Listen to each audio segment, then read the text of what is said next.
Welcome, bloggers and critics, to the 706 podcast, where we discuss, we being the four most prominent critics in North America, and we try to compile the 706 greatest movies of all time.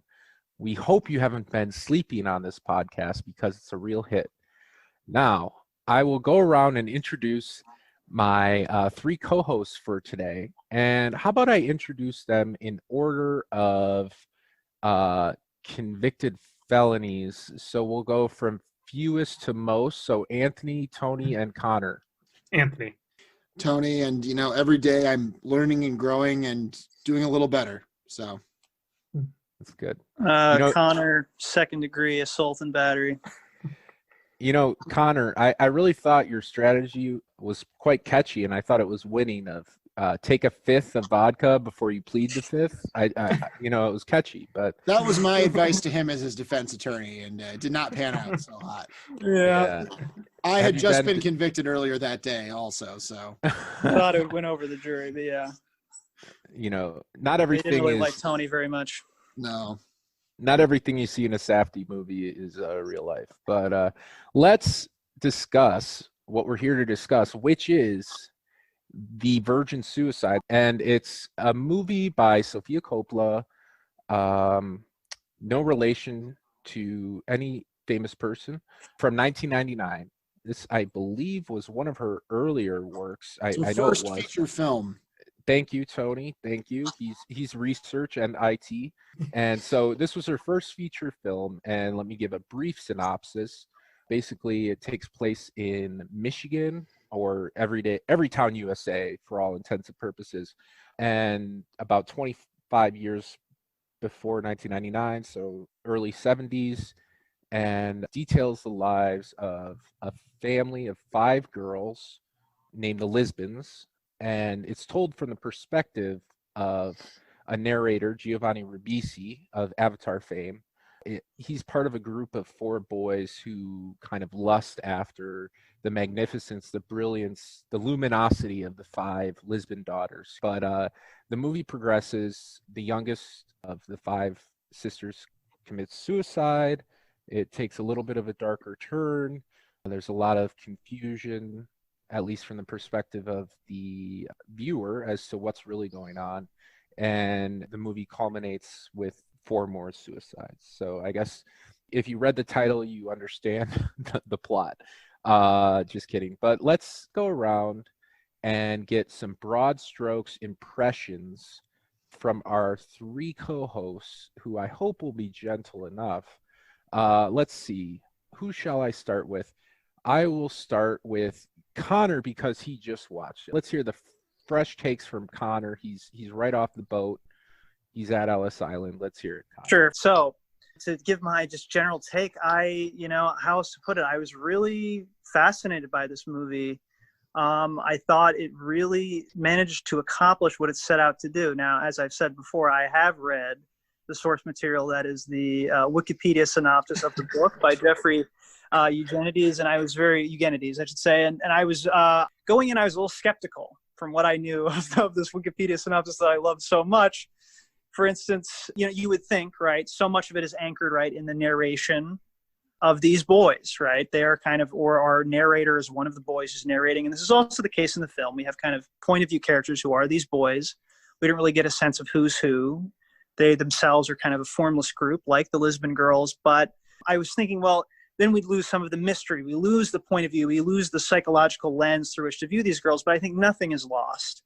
The way the filming is done, the elements of stylization and realism amount to just a very convincing and very viscerally convincing sort of follow through and a realization of this kind of dynamic of the girls seen through the perspective of other people, namely these boys. And I was floored by just the amount of competence on display in terms of the photography and so many interesting and kind of thought-provoking choices of lighting and set, and plenty of moments you can say, that's a thing I could analyze. Maybe that's a symbol. Maybe this is a, and obviously just the central premise. I don't know how else to say it. It's just somehow so true, this scenario, somehow so real this obsession that the boys have for these girls. And I guess I'm speaking about it in somehow a sociological sense. Somehow I connect to it. Obviously, nothing's ever happened to me in the similar way, but there's something so true, I don't know, about these events. I don't know, about how these things play out and how this obsession arises. And yeah, I'll end it there. Obviously, I also love just the depiction of teenagers. I think this movie does it in a very convincing way. I'm sure the Lisbon girls themselves can feel a bit ethereal and unreal, but I think anything that involves the boys is just so spot on somehow in a way that I don't see with a lot of, teen films, which often are kind of a genre of their own. But this, I think, really did it for me, on that level of verisimilitude. Well said, Connor. Let's move on to Tony. Let's go to Tony. Let's hear what you have to say. I know you've been kind of congealing some of your thoughts, so let's hear. Sure. I'm going to try and not say everything I have to say this movie because I wrote like a ton of words about it. But I'd seen this once before, and I kind of was like left cold by it, and I didn't have strong feelings about it either way.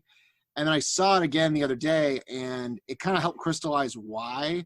And I've decided that I pretty much dislike this movie, and I don't think I'm a fan of Sofia Coppola's work in general for a number of reasons. I'll say first of all what I liked. And a better word would be respect about this movie. I think, as Connor said, there is a great deal of competence on display, particularly for a first film. I think this movie shows an incredible amount of confidence and a lot of formal kind of playfulness and inventiveness. There's a lot of nice little touches throughout the movie. There's like a shot of the house in kind of fast motion to show the passage of time. There's this the use of voiceover that towards the end of the movie, one of my favorite moments is you hear a voiceover from the mom, and it's the only time it does that. And I think it takes a lot of confidence to kind of break the format you've been doing the whole movie in that way to make a point. And I think in that moment, it's very effective. And I thought the homecoming dance sequence in particular was stunning. I thought that was the highlight of the movie. And that's the one part where I completely get what she's going for, where I completely on the movie's wavelength, and where I was feeling the vibes, and where I felt that sense of kind of vicarious nostalgia and yearning and pain and sadness and joy, and that beautiful cocktail of emotion she conjured in that moment. And if she had sustained that tone throughout the film, I would have loved it. It would have been one of my favorite movies ever. But alas, she has this tendency, for whatever reason, to consistently undercut that dreaminess, that tone. There's this thing throughout the movie where you'll be having something. At the very beginning of the movie, you see these kind of Blue Velvet-esque opening where you see the neighborhood and it's all colorful and like beautiful, glorious suburbia. And then we have this hard cut to like this cold inside of a house and the sound changes. And it's kind of like this abrupt cut. And it's like, oh, it's like a jolt. And this happens like 3 or 4 times throughout the movie. And the whole movie, what it's doing is keeping you at a distance very deliberately. And one of the most brilliant things about the movie is the number of forms of distance she creates. There's distance in all sorts of ways. There's an ironic distance in terms of like some of these characters and their interactions. There's sort of a sarcasm to it, or like kind of a satirical edge to a lot of these scenes, which means it's sort of like we're not supposed to take it literally. There's the fact that there's a removal in time. This is a movie where basically adult men are reflecting back on their childhood. And not only reflecting back on their childhood experiences, they're reflecting back on things they observed in their childhood. So there's like this multiple levels of distance. So, and there's like 2 or 3 other examples, but and also just shots from a distance of people doing things, little moments we catch glimpses of. The whole movie's about little glimpses. And the whole third act of the movie is like this brilliant metaphor where the girls are trapped in this house and the boys are trying to get at them and they're inside the house. And the whole movie's about the impossibility of accessing the internal. We have the external, that is the house. We have the souls inside the house and they're locked away from us. And the whole movie is about that frustration, that feeling of kind of like almost blue balls, honestly, which I think is the perfect term because there is sort of that, sexual undercurrent to the whole movie, that feeling of blue balls and that sense of anticlimax and that sense of not being able to access someone on the inside. And it's kind of frustrating on purpose. And I could admire the craft and the thoughtfulness with which that is depicted. My problem comes in is that for all the thoughtfulness and sensitivity of these themes, they are never dramatized. There is no drama in this movie. There are no characters in this movie. The parents are characters, maybe. Trip Fontaine is a character, maybe. But the girls are not characters. And no, the boys are not characters. They're given no personalities. They're given no identifying characteristics. They are blank canvases for us to project ourselves and our adolescent experiences onto. I feel like the philosophy behind this movie is that if we're told very little information, our curiosity will kind of draw us in. right? The boys are drawn into these girls. They're fascinated by these girls. These girls are so interesting. They're so amazing. They're so fascinating. But throughout the movie, I'm like, what is so interesting about them? I felt really removed from these boys because I didn't understand why they were so interested. They just seemed like kind of average girls, honestly. Like I didn't get it. Like, I guess they're infatuated. I guess they have a crush, but like, as a viewer, I don't feel any of that like fascination, I guess. So the whole movie, I'm kind of wondering what it is I'm supposed to be feeling. So her insistence, I suppose, on denying us that catharsis, denying us that drama or narrative momentum or stakes, and using that narrative distance throughout kept me at a distance and kept me from feeling the emotional investment I would want to feel in this story. There are two particular moments that I think kill this movie for me, at the beginning and at the very end. There are two lines of dialogue. The very beginning of the movie, after Cecilia has attempted suicide, and I think this is her first line in the movie, one of the first lines in the movie, the doctor's like, Cecilia, why would you kill yourself? Or why would you try to kill yourself? Like, you have your whole life to live for. You have this great life. And she looks at the doctor and says, clearly you've never been a 13-year-old girl. Which, first of all, no 13-year-old girl in that situation has ever said that. Ever. I guarantee you no real person has ever said that. And two, it's basically a meta statement. It's basically saying to me, the audience, hey, if you don't get this, if you don't empathize, if you don't understand, it's because you've never been a 13-year-old girl, which is, probably true on some level. But I would say then it is your job to make me understand, make me feel what it's like, make me empathize with these girls, make me feel that pain, make me understand why they did it. And the whole movie is about the impossibility of understanding, intentionally so. So I just fundamentally feel frustrated watching this movie. And as much as I can respect the craft and the confidence behind it, there's no way for me to get into it. I have no access point. So that is my fundamental frustration with this movie. So I'll leave it there for now. But yeah. Well, yeah. Interesting. I mean, perhaps the point is it's a call to action to actually engage women in our real lives and not like have this fake catharsis of understanding in a movie. You know what I mean, Tony? Like, if she doesn't show us what it means to be a 13-year-old girl, maybe we can talk to women in our own lives and understand. Like, I think that purposeful distance is meant to intrigue us and kind of draw us in to discussions about gender critical issues in everyday life. And this is made in 1999. It's kind of a prescient film in that sense. But maybe I'm wrong. I don't know. So that's just my take. To me, this movie intrigued me. I know it lacked the drama for you, and that's fair because that's usually who I am. So, Anthony, let's hear from you. Round us out. Sure. So I don't have as coherent or cogent of thoughts as Tony. That's very well put, and I think some of those points are really, really interesting and good, and are kind of changing certain ways of how I view it. But I think I'll start by saying, it's contrary to maybe the assumption here, is I'm not necessarily a huge Sofia Coppola fan. I think she's someone who could have made this movie and could have made Lost in Translation and been done. Marie Antoinette's a very fascinating movie, but I really think she's done everything she had to say in those two, or her first two movies, and everything since then, and I haven't seen On the Rocks, has kind of been sort of pale, poor imitations of what she's already done. But with that being said, I'm more so with Connor with this movie, or maybe with Kirk, although we haven't fully heard his opinion, is I find this movie really fascinating. And in fact, I'm totally enthralled by it. But to me, and I'll start with the way Tony phrased it, is the movie about being the impossibility of understanding. To me, the movie seems to suggest something else, which is the impossibility that understanding's ever an option to begin with.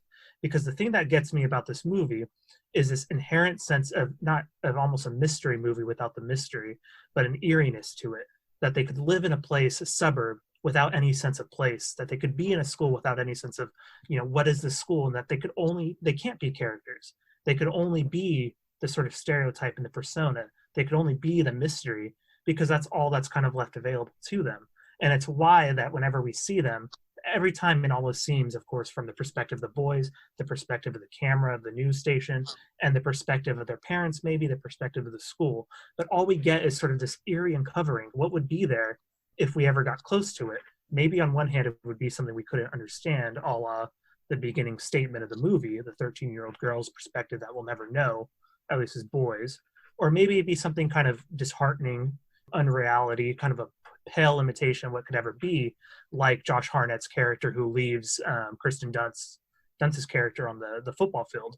Or maybe it would just be nothing. Maybe there would actually be no interest other than the fantasy itself. But what happens when we ever choose to kind of engage that, it's almost like actually very tragic and sad, because that's our own state of life that this sort of suburban world creates. That dictation, stereotype, things to kind of emulate towards, but never to self become in any sort of unique situation, to never be a sort of unique person. That there's no sense that you could do anything different. It's so eerie, it's awful, and it's very tragic, I think. I don't know how well I put that, but that's sort of like the way I think about the movie and the way I sort of ramble to it. So for me, when you describe it as undercutting itself in terms of giving us the dream and then undercutting, that has to be there for me. And I think for me, that's where it works, is we recognize that the suburban world, like, it's nightmarish, it's has something kind of weird and off about it. And we know there's a reality to it, but we're never willing to compromise in between. And we're never willing to bring those two together in a way that would actually help ourselves and help someone like these girls. Fair. Yeah. Thank you all for your well thought out and very different, divergent perspectives. As for me, I enjoy this movie. I saw it kind of right when I was on the cusp of really getting into movies in a serious sense. And so perhaps it worked for me because it was so unlike the things I was watching before, previously, prior to this. So I'm not sure if that's the case, if it really lacks the substance that objectively I should appreciate. And perhaps my perspective is forever stained by that initial viewing and kind of almost nostalgia for that initial viewing. I do think Tony is correct, like in an objective sense, that this movie is kind of stilted and the drama doesn't necessarily flow from the veins, right? With the exception of, I think, the second act with Trip Fontaine, Josh Hartnett's character, I think that's pretty coherent and has a pretty identifiable arc, actually, for me, and a sad arc, but perhaps not for you. I mean, it really kind of disintegrates in the third act, for sure. And, I like to bring my own life into these films that I watch. I like to reflect, cogitate upon my own experiences. And yeah, I can relate to these boys who almost, have created symbols out of these women and, in the lost recesses of their heart, they've objectified them, but in a well-meaning way, right? Not necessarily only a sexual way, but in a more rounded way or a more compassionate way, I guess.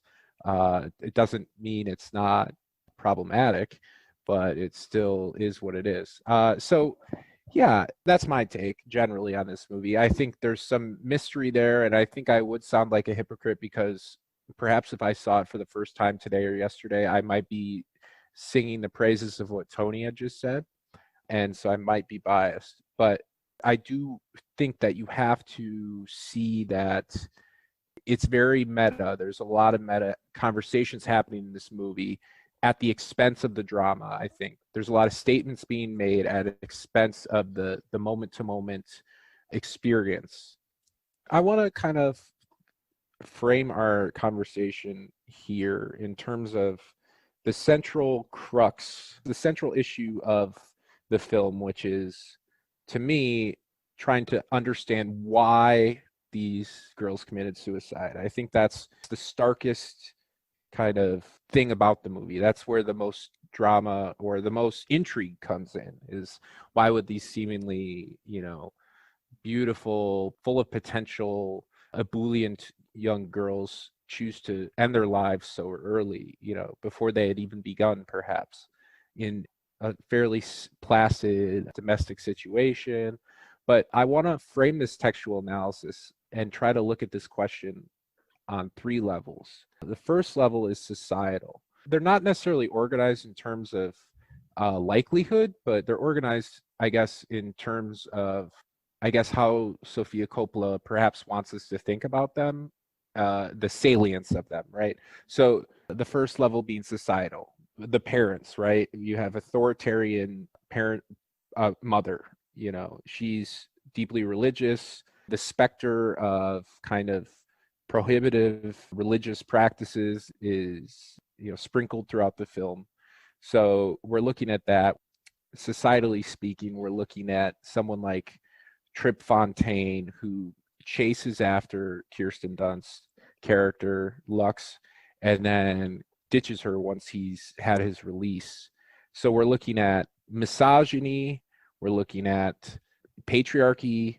That's the base level I want us to operate on right now, not even mentioning the four boys because they're going to come later. So I'm just wondering, do you guys, what did you see there? I mean, if that was all there was in the movie, would that be sufficient? It obviously wouldn't be, but was it portrayed fairly, I guess? Obviously, it didn't justify them killing themselves, but did you find the prevailing narrative of, like, her mother burning her records, and I don't know, even something as small as how that almost spurred on the earliest suicide was how a person with developmental disabilities, a boy, was treated, so like these societal issues of seeming fairness versus unfairness, cruelty versus justice, like, is there any meat on the bones there, or is that kind of just background noise, I guess? You know what I mean? Is there any drama there? I don't know. I don't think it's drama, because to me, drama means characters making choices that have a causal relationship and that move the narrative forward. And I think that just objectively, regardless of value judgments, that is not a thing this movie does. The movie does not draw any kind of causal connection between these things. It gives you an abundance of things happening that may or may not be related to it, and it leaves it up to us. I think that, yeah, we are supposed to think, like, watching it, I think, the lockdown, obviously, right? That's the most clear, like, cause, right? That the idea that their parents' overreaction and their punishment is what led to their suicides. And I liked, as that moment I alluded to earlier with the mother's voiceover where she says, there was so much love in that house. And I liked that because it basically shows the mom, that shows a lack of any kind of self-reflection or a lack of any interrogation of the situation.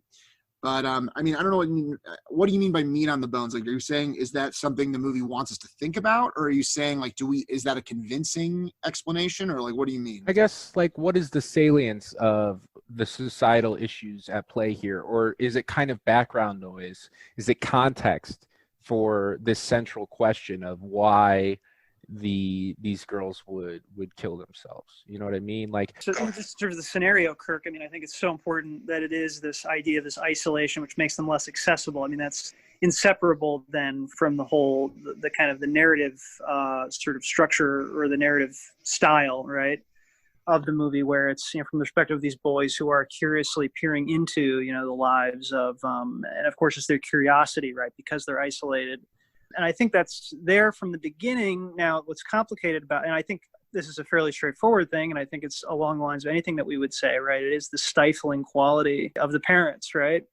And of parents, right? Certainly fearful of the outside world, right? Which is truly cruel, right? And somehow this is, I think, just on a very basic level, it's cautious against this, and that reaction, right, against the outside world creates also this curiosity of the outside world, right? That's nothing too groundbreaking. But I think then the question would be, too, you're forgetting about Cecilia, who commits suicide first, right? She commits suicide as soon as, right, they're having a party, at first inviting all these people to the house, right? And this is a big deal, right? It's sort of, isn't it sort of framed as being like kind of a first time, not that they've seen them, but this is kind of our first encounter, seeing the boys interact with the girls, for instance. So that kind of seems to work actually against, right, that hypothesis, which I don't really know how to square that, honestly. Well, I think, it's the first and only party, I think, is what the narrator says, one of the boys. Yeah. But I think the lockdown, the stifling parents, they're all sort of symptomatic, right, of the way Kirk is phrasing it as, like, society. Because I think what they recognize, and I think Cecilia recognizes this first, is that as young girls, they're only allowed to be the fantasy and never allowed to have their own sort of fantasy, or at least their own sort of fantasy that could be expressed outside themselves. And this is a sort of world and society that knows how to create images around them and how to use them, but doesn't actually know how to understand them. And I think they recognize that, which is why their sort of suicide functions at a sort of narrative and symbolic level, of course, but on a personal level to them, it does something interesting is it keeps them sort of a fantasy to those boys forever, keeps them Yeah. perfectly in that age. But on the other end, it also tragically undermines it because there's always the tragedy underneath. There's the sense that, okay, we could be your fantasy, but you're never actually get past that. That's all you could hold on to because that's all you let us hold on to. Right. I just want to Yeah. mention one piece, the Trip Fontaine, where she wakes up on the football field, right? The game, he had a game and then he had a second game, right? I think that's so clever because it was a real indictment of kind of that age or that philosophy of how we treat girls, and kind of hunting them almost. And it's telling that instead of caring for how she got home or what was going to happen to her after he took her virginity, he went home and listened to records and got high. So what that tells me is he was only after the experience of taking her virginity and not at all after any sort of compassion or love or kind feelings towards her. And henceforth he has problems in his life, and we see that he's in some sort of treatment facility. I think that was really clever to kind of set that little piece up, that little scene up. Well, I think it's the pursuit for him, right? It's like once he's gotten, once he's gotten he's accomplished his goal, quote unquote. It's almost like, what is there? It's almost like, what is he doesn't even know what to do with himself. I think he's just confused. He's like, what do I even, do now? Because like she's been this unattainable like object, this ideal he's been chasing toward. He's like, because he's this guy who like could have any girl he wants, right? He's like the dreamboat, he's the hunk. And there's the one girl he just can't have. And that's, of course, why he's attracted to her in large part is because she's not, he can't control her in the same way he does these other girls. So when he finally does like win her over, it's almost like she's lost that magic. She's lost that luster. And then once she's dead, then again, she's becomes unattainable once again. So the romance has kind of returned. Right. And Trip kind of moves through the levels. And this is such a bad thesis. This is like, if you were to write an academic thesis on a napkin 5 minutes before class, but let's move on to the next level, okay? And on this level exists the 4 boys. Really, it could have been 50 boys. Who knows? I mean, like, they're not characters in this movie. Tony, you're right. They really aren't. I mean, the narrator has some, like a certain characteristic about him, I guess, just in the way that we can kind of see in contrast to how he feels about the girls. We can infer maybe a little bit about his personality or about his development, but we see the 4 boys. And, I think the end of the movie sets us up to think that this movie was supposed to be from the perspective of the boys and their inability to access the girls and their inability to save them, right? Like this is like the progression if we're looking at like gender critical or feminist elements. Like we move from pure oppression to some sort of helplessness but ascendancy, right? Like we're moving into the 50s out of this 1300s, right? This is like the 50s where we have the housewives, they're well taken care of, they can eat, they can go socialize at church, but they have these guardians, right? They have these people that are supposed to take care of them. And it seems like that's the position they want to obtain for them. And, it comes from a genuine place, but I just wonder, like, what are we supposed to make of the boys or their perspective? Do you think their actions in any way influence the girls' decisions throughout this whole movie? Because I would say no, as far as their ultimate decision, right? And what kind of narrative quality do they serve, or narrative purpose do they serve, I guess? Because this movie could have been told through the lens of, I don't know, the father, or the lens of the girls themselves. Like Lux could have been the narrator posthumously somehow. Let's hear it. What do the boys do for us?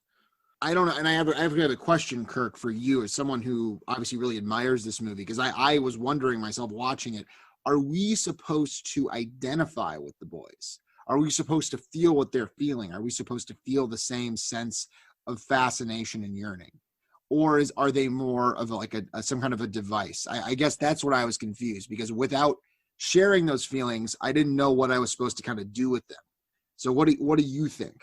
I think we're supposed to connect with them on the base level, but ultimately they are a device for the subversion of our own implicit biases towards women or towards girls, or the sexualization of women, which I'll get to on the next level, the agency of women.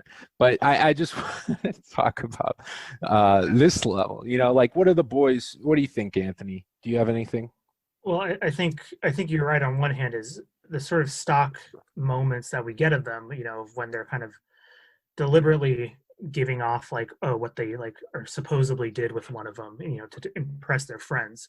I think from a certain level, at least a teenage boy level, that is the moment we're supposed to identify some sort of connection of like, oh, that's kind of teenage sexualization of, the female or whatever. I think on the other hand, though, to think about the narration is to think about it as sort of just operating as a kind of collective unconscious, a sort of collective idea of how these boys all still think about that. And I think it's cued in based on the sort of flatness, the sort of, lack of emotion at times in the narration, and the way that itself offers its own sense of meaning and idea as it kind of gets told. That things don't seem to be necessarily contradictions, but there's a sort of tension, I think, in hearing that narration and seeing the images represented. Yeah. And Tony, I would agree with you. It's another way of creating distance ultimately as well. It's another level, right? It's another link in the chain between us and the girls. Go ahead, Connor. But I'm struggling to, I feel like we're giving the boys a little bit like short shrift. I think they are like really the center of this movie. They are the narrators, or a boy is a narrator. And I know, okay, yes. Then why don't we know any of their names? And we learn their names sort of at the beginning, some of them. I think it's more interesting when we don't exactly know, right? Yes, as Anthony said, they are a collective. I'll throw out the term Greek chorus. This is part of my job. You get the idea, right? They're a collective sort of responding to, right, these things. But I think they are, like the Greek chorus, they are not just anyone or everyone, right? They are specific people, right, who are reacting to this situation. And that really is what it's all about, right? That's what the movie's about.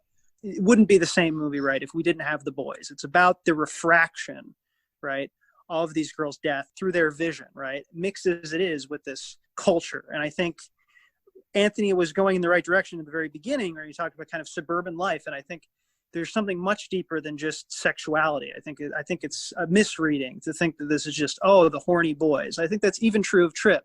I don't think it's just the case that once he had sex with her, then he was just not interested. I think there was something about him that he couldn't pursue her any further. There was a fear, though I think that works also on a certain level and certainly corresponds to the idea of mystery and right and this kind of thing, right? You don't really care about what you already have, right? You care about what you don't have. The grass is greener, etc. Right? The mystery, the unavailability, right? Sure, the distance, right, of women in some ways, right? And the distance is desired in a way by the kind of male culture. All of these things are true. But I think the boys, right, have a really profound interest in the girls. And I think because they somehow identify with them in a way that they can't really act out because of their gender, right? They have a certain understanding of their own gender performance, and they identify very powerfully, right, with the girls in a way that's hard to explain and is also a misrefraction and a distortion. But I just want to read one thing, just a quote that really struck me and really just grabbed me when I first heard it. This is narrating sort of in the first half of the film. So the boys are talking about their research into the girls and reading their diary and this kind of thing. We felt the imprisonment of being a girl. We learned, like, which is to say, like, you sit around all day and you're bored until you suddenly understand what colors go together. Obviously, this is a stereotyped image of what a girl is, but they feel this imprisonment, right? We knew the girls were really women in disguise, that they understand love and even death, and that our job was merely to create the noise that seemed to fascinate them. Mm-hmm. Our job was merely to create the noise that seemed to fascinate them. The girls, in some ways, for the boys, become a kind of subject figure that encompasses them. They are kind of an object in the eyes of the girls, right? They are kind of just boys. They feel like just kind of, they are background. They don't feel really real. They need to project their own emotions, I think, onto these girls such that they become kind of subject figures that are looking back at them. And maybe that's, again, the imprisonment. They feel maybe an imprisonment themselves that they project onto the girls, I think, in a way. And we knew that they knew everything about us and that we couldn't fathom them at all. But all they're doing is thinking about the girls and talking about the girls, right? Again, right, they create a sort of ideal out of them. But I think it's very powerfully, it's about the boys and their own yearnings. And I don't mean sexual ones. Though, of course, that's part of it. I think the kind of just, I don't know, just the kind of the lore and the attitude of school, and kind of, oh, this girl's with this guy, and just the fascination, which is this huge mystery, right? As an adolescent, it is this very strange discovery of all these things that seem so kind of unreal or unbelievable, and how these, again, this kind of lore gets built up, but that's intrinsically associated with your own kind of discovery of the world, right? In all of its aspects. So I'm getting a little bit sentimental, but I do have a real fondness for these boys. Oh, that's fair, Connor. I think that really is. Not that they're perfect. I think they're also cautionary. They're also warning us, but I think that's very true. Go ahead. I think that those are a lot of great points, Connor. There's a lot of things that those do not occur to me as I watch the movie, but they make sense in retrospect.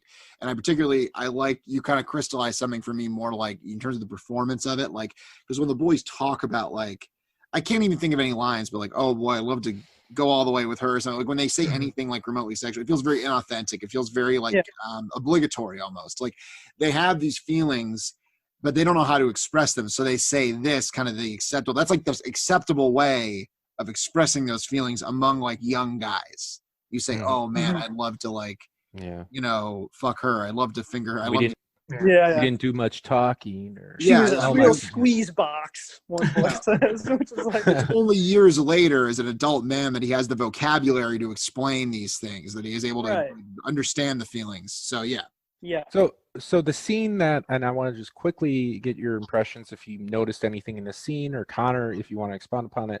The scene would be the basement party. We get to see some interaction with the girls in kind of a very constricted environment. I guess really the meat of it is through the narration and through kind of the progression of the film, but that's kind of where we do see some real-time interaction. And was there anything there that kind of jumped out to you? I mean, that scene is so kind of beautifully awkward, right? Yeah. And it is kind of juicy in that way with the, I don't know what's playing in the background, Heart, or I don't know what band it is, but it's pretty good. Yeah, go ahead. Heart plays later when they're making out in the car. Oh, I think there's two Heart. There's maybe you're right. Heart, there's Crazy on You. There's Crazy on You and Barracuda. Yeah. But did anybody have, any?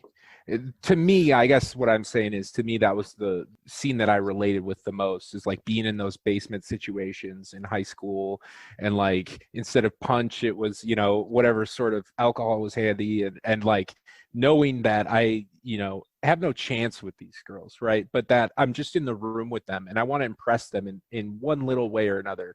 Maybe say I'm going to Yale, maybe say I'm, doing this or doing that, or try to hit on the mom like that one kid does. No, just kidding. But, it's like this, it's unwinnable situation, and you kind of know your currency, your worth before you go into it. At least I did as a juvenile. So I don't know. I think that scene really resonated with me. But it does. And just, just the physiognomies of the boys, how they carry themselves, and, the clothes not quite fitting right. And I just love that Trip looks like a full grown man, and the rest, some of them are like older, but they look way younger and stuff like that. I just love it. I don't know.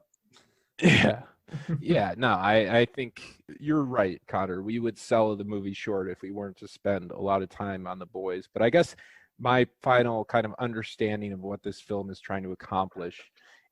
Okay, so it presents a situation, a social situation, and then it presents a possible solution, which is empathy, right? The four boys are vehicles for empathy that can potentially save girls in our own lives from whatever situation, dire situation, social constraints they might be under. And then the final idea for why these girls killed themselves is because they could, right? That's the final level. This is like the third generation. I don't even know what generation would correspond to feminist movement, but like the idea of agency that trumps empathy.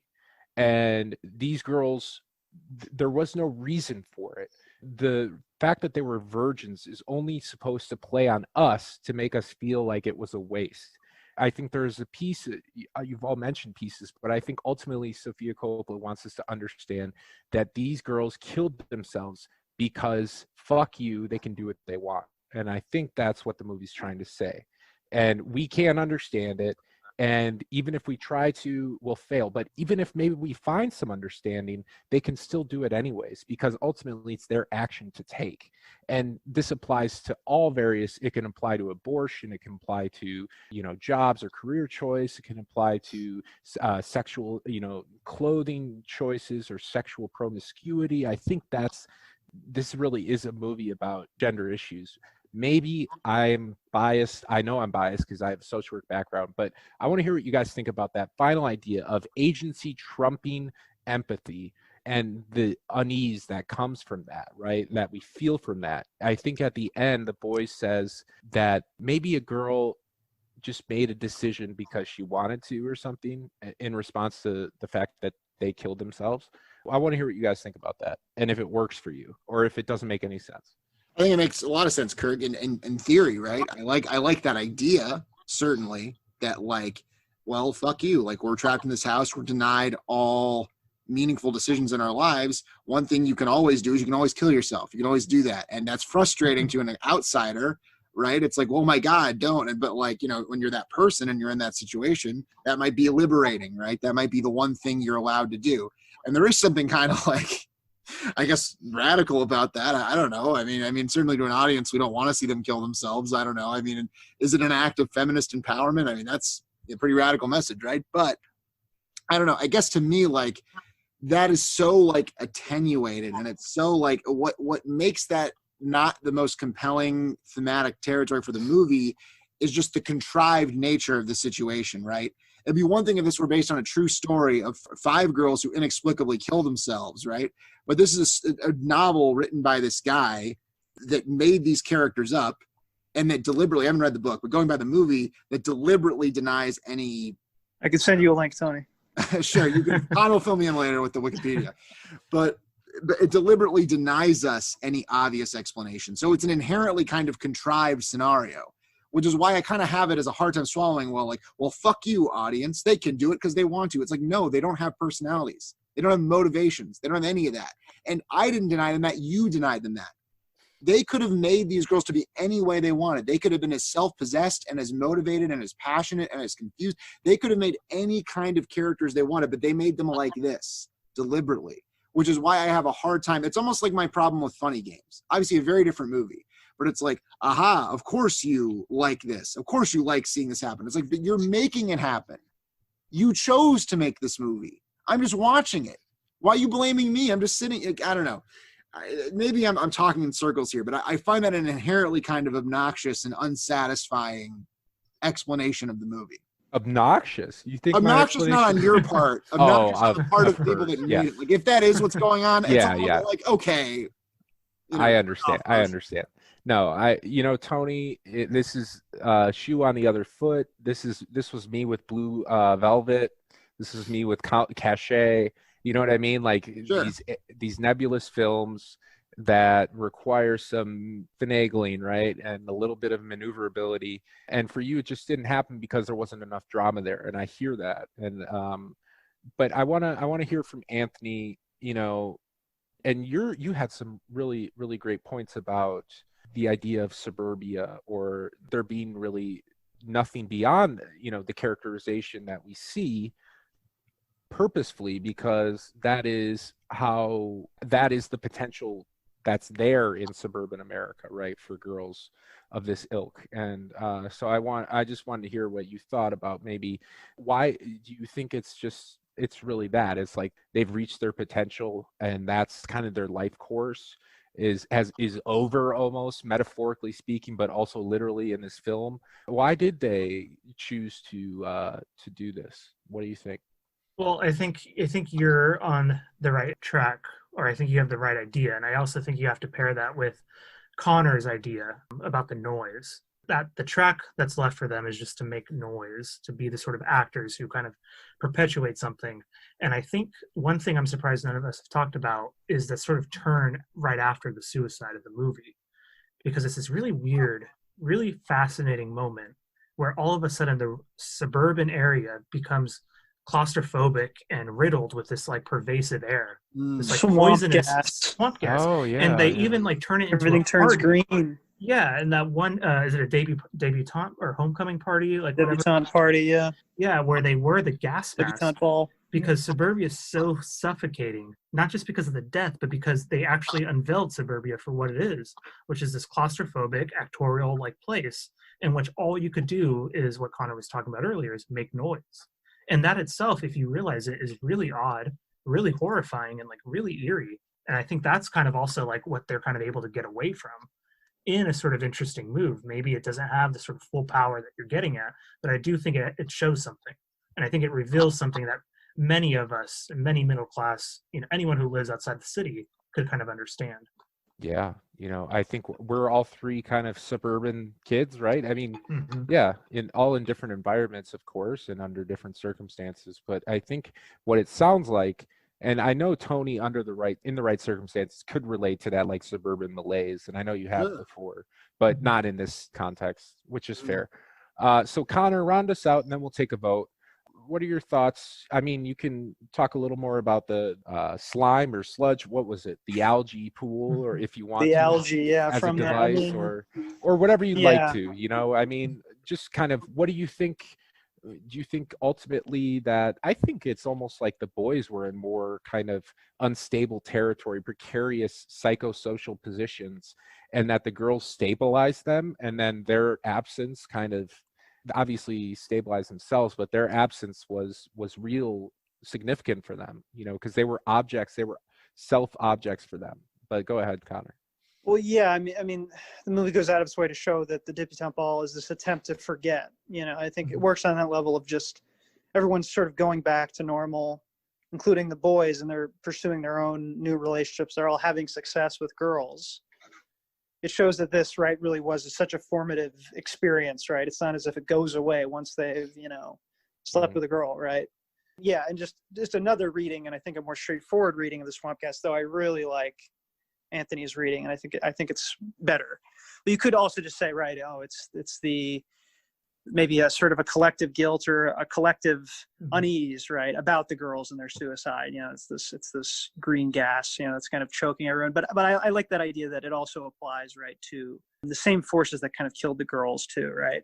If we can put it like that. What I'm dodging is your initial question, Kirk, which is, the sort of the meaning of the suicide. And yeah, I guess I'm being a little bit, I'm sort of fighting against my own kind of interpretation, the boy-centric interpretation, by saying that, well, it's, we don't know. It's such a mystery, right? Whereas the mysteries itself the mystery is created by the boys. The boys kind of need a mystery in a way. But, I would just point out, right, that it's so striking that they call the boys in, immediately, apparently before committing suicide, either immediately after or immediately before, right? But at the same time, they invite the boys in, as they're committing suicide, basically, where they're expecting to finally escape, right? And that's a strange detail, and obviously just a tragic irony that kind of moves you a little bit. What does it really mean? Well, clearly maybe it's a fuck you to the boys. It's kind of, you think you could understand, right? You can't, right? We're going to be this memory in your head forever that you'll never understand, right? Which almost feels like itself kind of a male, sort of projection. It doesn't feel like a thing a real human being would do. Suicide is obviously so personal, right? Sometimes it can take the form of revenge, right? But, yeah, I mean, it is strange to me. It is kind of mysterious to me. But obviously, I found it effective as drama, right? I find that heartbreaking when the boys are just in the living room talking about, like, what they're going to do, or, like, which one they think is hot or whatever, like. It's an amazing shot when they reveal the suicide, when the dangling legs. I do love that. That's one of the best parts for me. Yeah. So, all right, you guys have all brought great stuff, and even though Tony was a dissenter, his points are cogent. Sure, they're valid, and it just speaks to the subjectivity of film and cinema, and it's appreciated. Really, ultimately, maybe I have adverse reaction. Tony's point. Maybe I have an averse reaction initially, but that's just because I feel like Tony's trying to dog me. No, I'm just kidding. Let's move on to the voting, guys. Let's hear it. We've kind of, if you want 30 seconds, you got it. But otherwise, just give us a vote. Tony, obviously, let's go.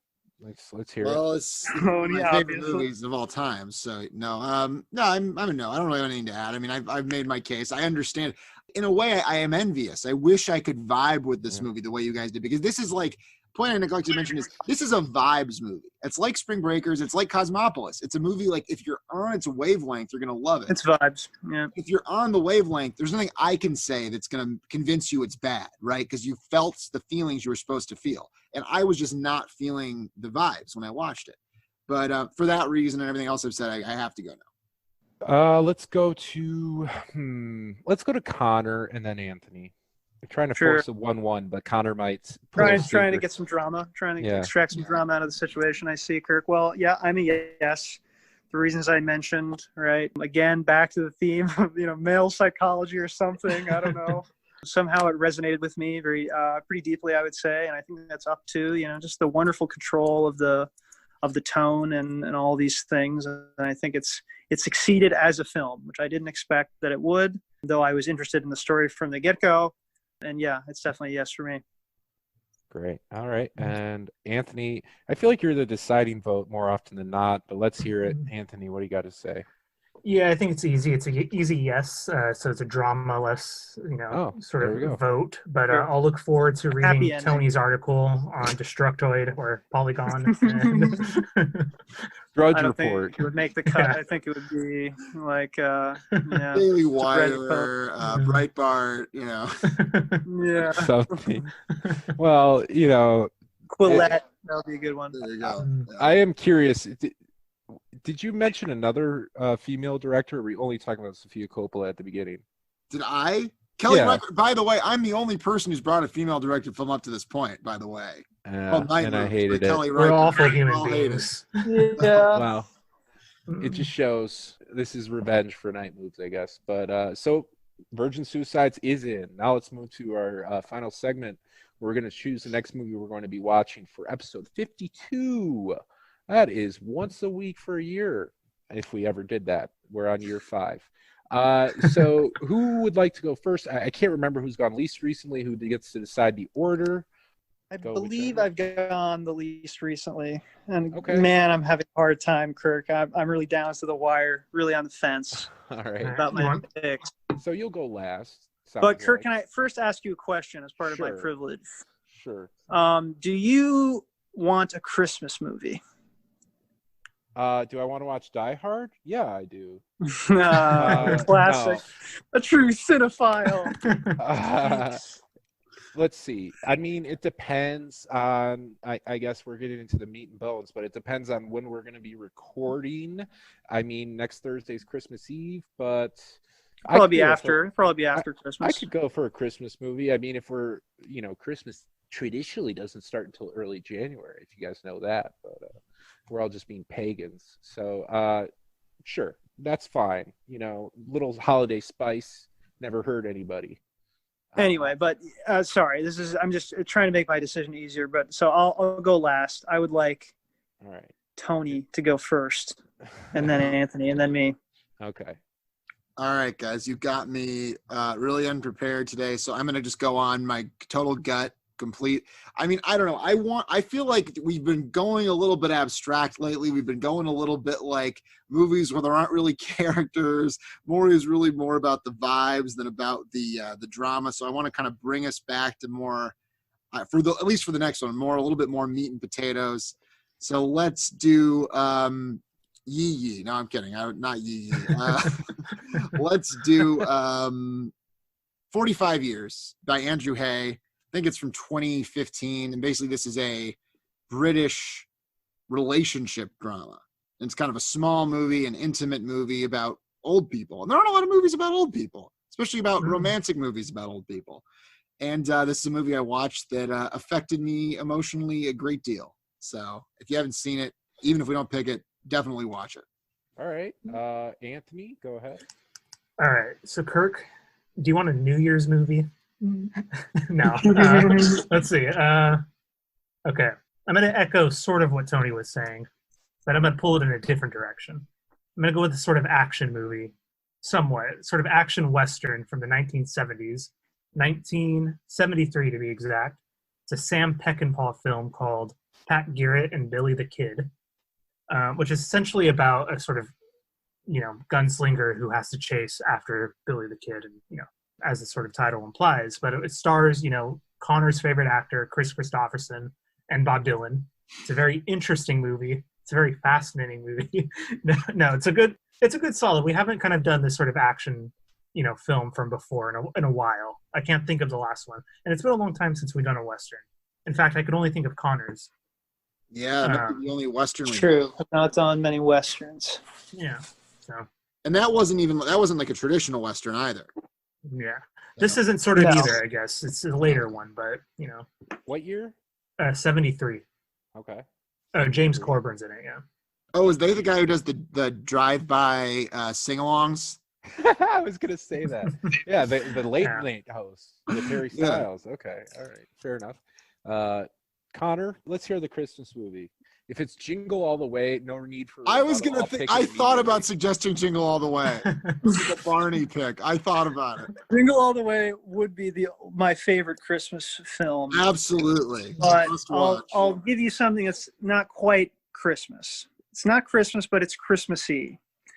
The film is Odd Man Out. Okay, Kirk, I know you've been interested in some more classic film lately. This stars James Mason, our old pal, in the role of a sort of, not explicitly, but implicitly, an IRA terrorist in Northern Ireland, or what is now Northern Ireland, or was then Northern Ireland as well. I think it takes place in Belfast. And it's sort of a big studio. It's a British studio picture. So it's not Hollywood, but it sort of was what was for a while a sort of British equivalent. And it's just a really interesting movie. It feels Christmassy. It's not explicitly Christmas related. I think some of it takes place on Christmas, takes place in the winter, has some themes you might expect from a Christmas film, sort of an interrogation, a self-interrogation by this terrorist of his own life, right? And why he's made the decisions he's made.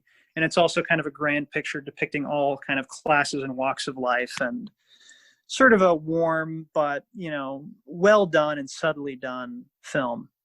Definitely with a hard edge as well. Definitely some tragic elements. I'm sorry, the name again? It's called Odd Man Out. Okay. And I forget when it's from, actually. Sure. 47 something. I think it's late 40s. That's a good year. That's definitely a good year for film. Any rebuttals, Tony? What do you have to say? You look relaxed. Well, I have to say, Odd Man Out. No, I don't know. I don't know, guys. These all sound good. I don't have any strong objections, and I can't even say mine is going to be like the best of the three or anything. I just think it's like, wait, who's seen mine? Out of curiosity, I've not seen it. No one's not seen either of yours. I haven't seen any of them. More on the okay. Oh, well, yours and Connor's, yeah. Yeah, like the premise. The premise of my film. Yeah. Just so basically, there's an older. I think they're in like their 60s. A couple, and the man, the husband, receives a letter, basically saying they found the body of a former lover of his, like a long lost, like who died tragically years ago. They found her body, and that's like the inciting incident. Yeah. And you see how this impacts their relationship and how they both react. Okay. And it's just it's like a really kind of deep, kind of dark, like relationship movie. It's very like touching. And I think it's a movie everyone can kind of like relate to and touch and like feel. I don't know. I just think it's like a really, I've never seen this topic addressed in this way in a movie before. And I think it's like really thoughtful and interesting. What year is it? 2015. It's like relatively recent. So right. Yeah, that's all. That's my pitch. Got it. Anthony, anything to add or? Well, Connor's movie sounds fantastic. It sounds like the type of thing I'd, want to watch and have immediately at the top of my list. Tony wasn't even excited about his own movie, so he seems sort of demotivated, a little saddened by it. So I don't know. I don't know about 45 years. Because that's what we'll do does, it in 45 Anthony. years. That's what it does. All right. Take your heart and step on it. Have any of you guys seen the other two movies? No. They're all new to me. These are all deep cuts. This is new for you, Kirk. And I guess my turn to rebut. Yeah, I haven't seen the other two ones. I'd lean towards Anthony because he's tugging on my sort of Western, kind of weird Western or 70s Western. Is it from the 70s, Anthony? Or do you say it's later? Okay. 73. It just sounds really cool. It sounds like something I would definitely want to watch. Tony, I know he can bring a really nice drama, something that could really move me, mess up my whole day. I'm not doubting. So I have nothing negative to say to either one of these.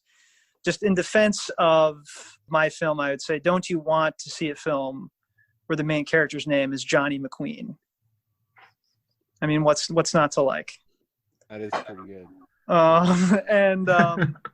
Yeah, there's many things I could say about it. It's kind of, it's a lofty movie. It tries to do a lot, but it spans a lot of different tones and atmosphere, and interesting window too onto the time period and the Irish conflict. Though I would say, don't go to it looking for a sort of politically correct, perspective on, the sort of conflict in Northern Ireland. In fact, it's kind of explicitly like apolitical, or it's simply kind of an anti-violence movie. I'll kind of give it away in that fashion. It's not going to make any great claims about that, but it's really more about kind of human nature. It's a human story, finding meaning, that sort of thing. All the good Christmassy stuff.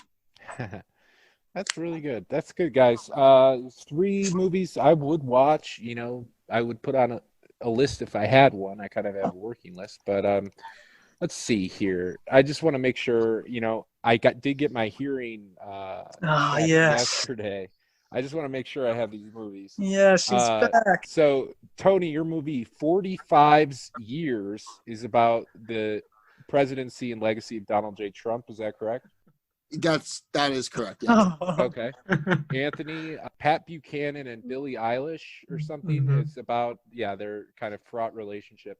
And then Connor, Odd Man's Gout, about Henry VII, the lesser known father of Henry VIII, and his trouble with the royal disease. He's eating too much rich foods. So save the best for last. These are all they span the spectrum. You guys have really eclectic taste, but oh boy, I should always decide how I'm going to judge the movies when I come in, but I never really do. So it kind of just comes to a last second whim.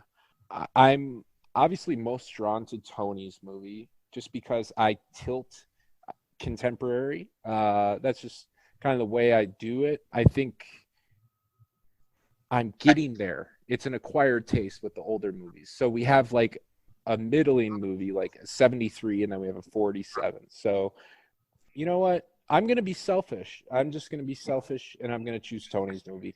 But I would say that the other 2 movies do sound great. It's just I've been watching a lot of classics in my free time, so it might be fun to mix it up a little bit, but then just watch your movies. During the week, he's eating Brussels sprouts. It's the weekend. Candy. All Kirk watches is Dark Knight over and over. Kirk, I just watched A Place in the Sun last night. It's excellent. Nice. Really good. Man.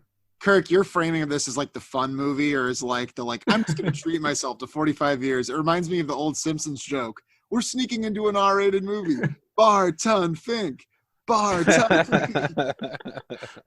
It's true. No, I don't know. I like movies with the character development. I think all of you did bring movies that sound like they're heavy on the kind of the development of characters. So I would love to see them in the future. And I think we do need to get a Western in. And I don't think I've ever seen a James Mason film. So that's Bigger Life. Bigger Than Life. Okay. Take it back. But he's been in a lot of stuff. I need to see North by Northwest. I think I need to see that. Yeah, but good choices, guys. Sorry, I had to, choose the no problem, Kirk. the one guy. Your apologies accepted. The host. Yeah, the I don't host know. is always right. I appreciate your magnanimity after I'm the one guy who voted against your movie. You're a very charitable soul. Yeah, I forgot about it already. Good. But to sum up, thank you folks for if you stayed this long, thanks for listening. We appreciate it, and we look forward to seeing you next time when we watch, what is it, Space Cowboys? 45 years. 45 years. Okay. Some movie about old people. We're looking forward to it, and I know that sounded ageist. Go ahead, Anthony, take us out. Well, I don't know about this movie, but that's fair. I'll have what she's having.